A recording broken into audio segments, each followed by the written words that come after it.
அனைவருக்கும் அன்பு சொந்தங்களுக்கும் என் வணக்கங்க. ஷேக்ஸ்பியர் பற்றி நம்ம எல்லாருக்குமே தெரியும். இங்கிலாந்து தேசம் பெற்றெடுத்த புகழ்பெற்ற இலக்கிய மேதை தான் ஷேக்ஸ்பியர். ஒரு சாதாரண எளிமையான குடும்பத்தில் பிறந்து வறுமையினால் வாடி உழைப்பால் உயர்ந்த ஒரு இலக்கிய மேதை தான் ஷேக்ஸ்பியர். தன்னுடைய 12 வயது வரை லத்தீன் மொழியில் இலக்கண இலக்கியங்களை படிக்கிறாரு. அவருடைய அப்பா ஒரு கையுறை தைக்கும் தொழிலை நடத்திட்டு வந்தார். அவர் தான் படித்த ஆரம்ப கல்வியை வைத்து ஒரு பள்ளியில் ஆசிரியராக பணிபுரிகிறாரு. அதுக்கப்புறம் ஒரு திருமணம் நடக்குது, குழந்தைகள் பிறக்குது. குடும்பம் வறுமையினால் வாடியதுனால லண்டனுக்கு குடிபெயர்கிறாரு. அங்கே இருக்கிற ஒரு நாடக கொட்டகையில் குதிரை வண்டிகளை பாதுகாக்க காவலாளியை வேலை செய்கிறாரு. அப்போ அந்த நாடகத்தில் வாழ்வியல் சார்ந்து இலக்கியங்கள் சார்ந்த நாடகங்கள் நடைபெறும்.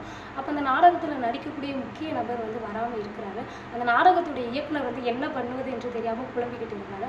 அப்போ அந்த வாய்ப்பை பயன்படுத்தி கொண்ட ஷேக்ஸ்பியர் போய் தான் நடிப்பதாக கூறி அனுமதி வாங்கி நடிக்கிறாரு. ஆனாலும் அந்த இயக்குனருக்கு ஒரு தயக்கம். ஒரு குதிரை வண்டியை பாதுகாக்கும் காவலாளி எப்படி நடிப்பார் என்று புலம்பிக் கொண்டிருந்தார்.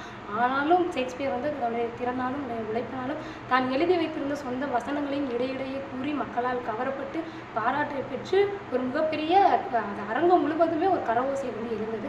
பிறகு அவருக்கு பெரிய பெரிய வாய்ப்புகள் வந்தது. தன்னுடைய உழைப்பையும் திறனையும் பயன்படுத்தி மிகப்பெரிய நாடகங்கள் நூல்களை இயற்ற செய்தார். இன்றைக்கும் கூடவே உலகம் எங்கிலும் அவருடைய நூல்கள், இலக்கியங்கள், நாடகங்கள் இடம்பெறாத கல்லூரிகளும் அல்ல, பல்கலைக்கழகங்களும் அல்ல. இன்றைய காலத்திலும் அவருடைய நாடகங்களை வெல்லக்கூடிய, கடந்து செல்லக்கூடிய எந்த நாடகமும் இடம்பெறவில்லை என்பதுதான் இங்கு சாலச் சிறந்தது.